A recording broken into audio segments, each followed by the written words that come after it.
Hi, welcome to Chad's Silversmithing. Before we get too far into the video, if you would mind hitting the like button, that really helps to get my channel promoted, and I do appreciate it. If you want to wait until you watch the video and then hit the like button, that is fine as well, but I do appreciate it if you do that. Today I'm going to be doing a video that answers a question I get pretty frequently, and that is, how do I choose which materials to use for which projects? In particular, I think the question was intended to ask, how do I know when to use what size gauge of sheet or what gauge of wire, and how do you make those decisions? And so I'm going to try and answer that. I have 5 different things I generally think about when I'm choosing, and we'll go over those and talk about them, and I'll give you some examples of how I made that decision. Before we get going on that, though, I need to thank some groups of people. My patrons over on Patreon. I have a brand new member, Nancy W. I wanted to thank you for signing up. I really appreciate your support. I think that you'll find that that's a great group of people over there. Once you get to know them, there's lots of knowledge and lots of talented people, so make sure to use that resource. The other group of people is my YouTube subscribers, and we are real close to 16,000 subscribers, which is awesome. Thank you for that. I do so appreciate the nice comments. When I find out that I've helped somebody in some way, that always gives me a warm feeling inside, so thank you for that. That's very nice to know that I'm doing some good somewhere. So I do also appreciate the financial support. The Buy Me a Coffees and the Super Thanks are really useful with the price of precious metals being so high right now, so thank you for that. Alright, well, let's get started. So this is one of my design idea sketchbooks. You can get them on my merch store. There is on most of the more recent ones, I put some different kind of important charts and information on the back. This particular one has fractions of an inch to decimals to millimeters. I just ordered one for myself with the American wire gauge to millimeters, because I know a lot of people overseas don't use gauges like we do. So they're also a great place to draw up your designs. They have a little dot matrix in the background, and it helps me to keep things kind of symmetrical, since you know, I'm not that great at freehand drawing. Now, I didn't sketch up a lot of stuff today since we're talking about some material issues today. So I wanted to go over some different things that help me to make decisions on how exactly I decide which material to use for which project. So, and I've kind of split it into 5 basic categories. The first one has to do with the strength of the piece, and in particular it has to do with places in the piece where it's going to have some kind of torque or pressure or tension put on it by normal wear and tear. And in particular, what makes me think of that are cuff bracelets. If you're like me, you've got a lot of people in your life who have broken cuff bracelets, and typically that happens because they continually get flexed when they're put on and off. And sometimes they're, kind of manhandled and bent over and over again in the same place. Eventually that's going to work hard in the metal and break it. So any area on your piece where it's going to get a lot of tension and flexing, you're going to want to use thicker metal.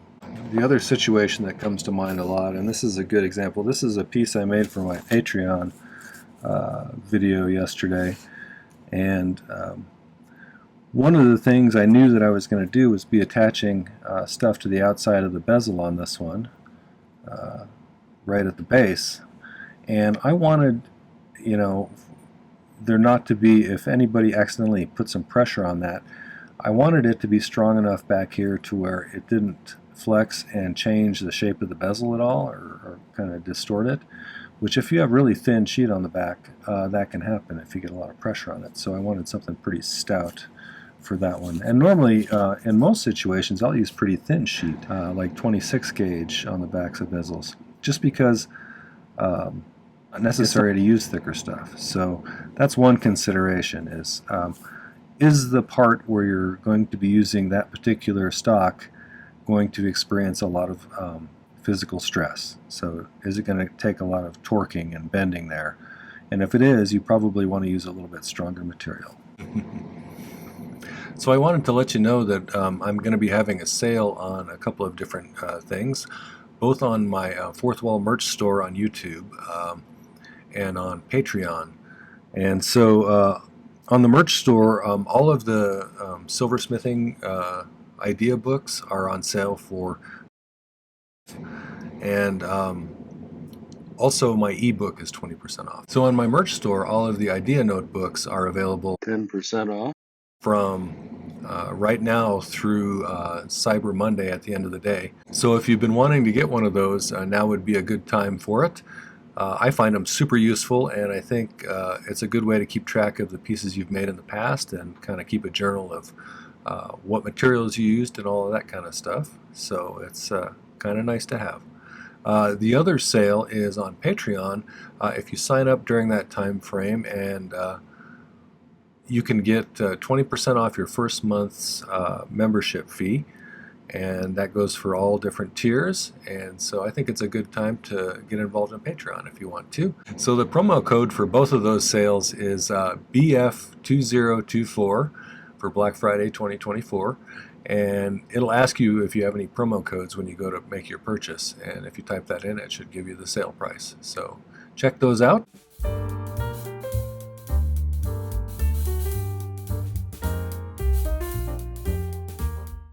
I'd love to have you as a member of my Patreon as well. So the second thing is weight, and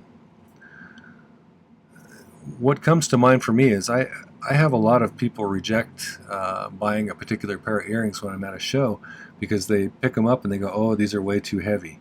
And so if you can find a way to minimize the weight in things like earrings and pendants in particular, an example would be like these twisted wire hoops here.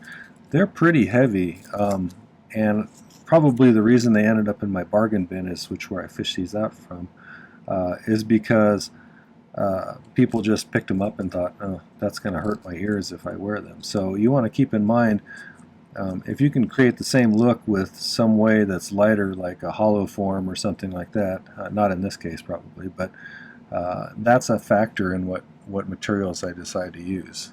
You know, if I can get the same look with thinner material, it might be worthwhile. Here's another example of weight kind of thing.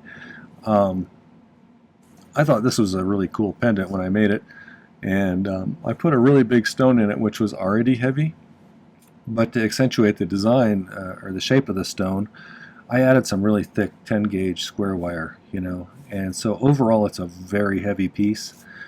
And were I to do it again, I might find some way to make this a little bit lighter, just because I probably would have been able to sell it then because it's kind of a pretty stone. So things to think about as far as that. I've met a lot of people in recent years who are getting older like me, and when they wear something heavy on a chain around their neck, it actually causes them a significant amount of neck pain because of some neuropathy or some other disorder like that.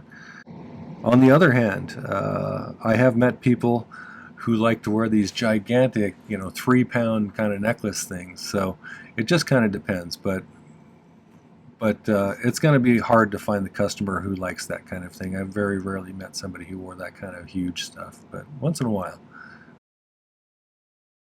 The third thing I would think you might want to think about is the cost of materials. In most venues selling silver jewelry, there is a kind of a cap on what you can get for an individual piece, and that varies from place to place, I think, but people just won't pay above a certain amount for sterling silver. If they're going to go that route, they usually get gold or white gold or platinum or something like that. So the perceived value of silver is quite a bit less to a lot of people, I think. However, as the costs change for you, it goes up and down, and you need to think about that sometimes when you're thinking about whether a piece is going to be profitable for you or not. Right now, silver, at the time that I'm making this film, silver's been hovering over $31 an ounce, which equates to about almost $40 an ounce for fabricated materials like sheet or wire, different kinds of wire. And so for every ounce you use, you're spending $40 in materials. So that starts to take a big cut into your profits if you are using really heavy materials. And when I first started back in the 90s, silver was at about $4 an ounce, and of course I was a poor, you know, new teacher at the time. I didn't have any extra money, so otherwise I would have really stocked up because it was so cheap. But alas, it has not gotten back to that level in many, many years, and it seems to be on the rise. And with recent different changes going on in the economy and stuff, you just don't know what's going to happen. I'm getting a little sidetracked here and rambling, but my point here is sometimes when silver is really cheap, I can afford to do a big heavy piece and still sell it at a reasonable price that is likely to get sold. At other times, I can't. Right now, it's a little bit harder, so either your prices are going to have to go up, and if the market will bear it, great. If not, it's going to be harder to sell things. So you have to consider the cost as part of the factor too. Another side note to that, I didn't write it down, but I just thought of it, was there's a perceived value to heavy, solid pieces of jewelry versus flimsy, light ones. So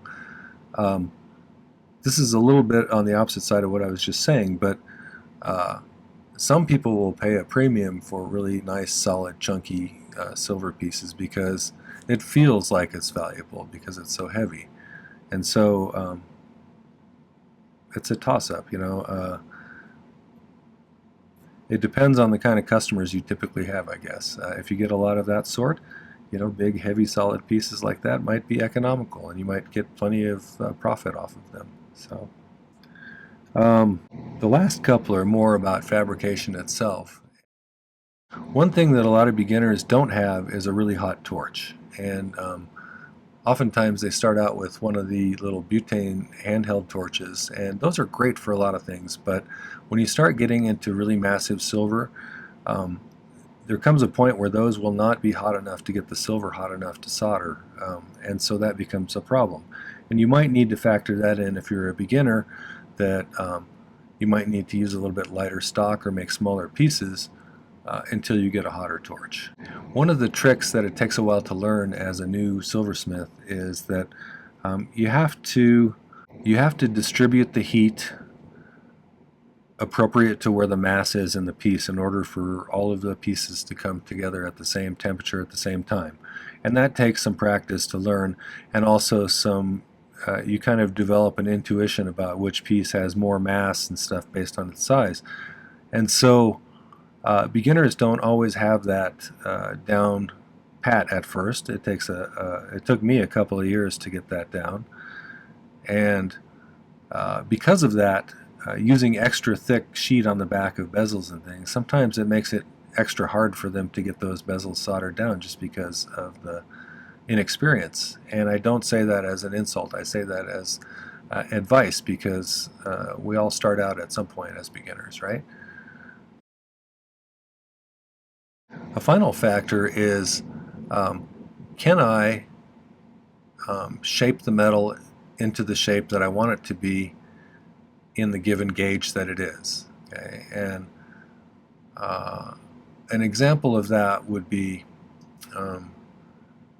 I want to do a complicated design that's sort of filigree-ish in a particular size. Can I, with the thickness of the wire that I have chosen, make that kind of a detailed pattern? A good example is some of the little filigree pieces that I make, or the kind of faux filigree. I can get relatively detailed, intricate designs made out of 18 gauge wire, but there are times when that's just too thick for me to get the intricate little you know, curves and angles and things like that for some things. And if you want something super detailed, you need to go to a smaller size.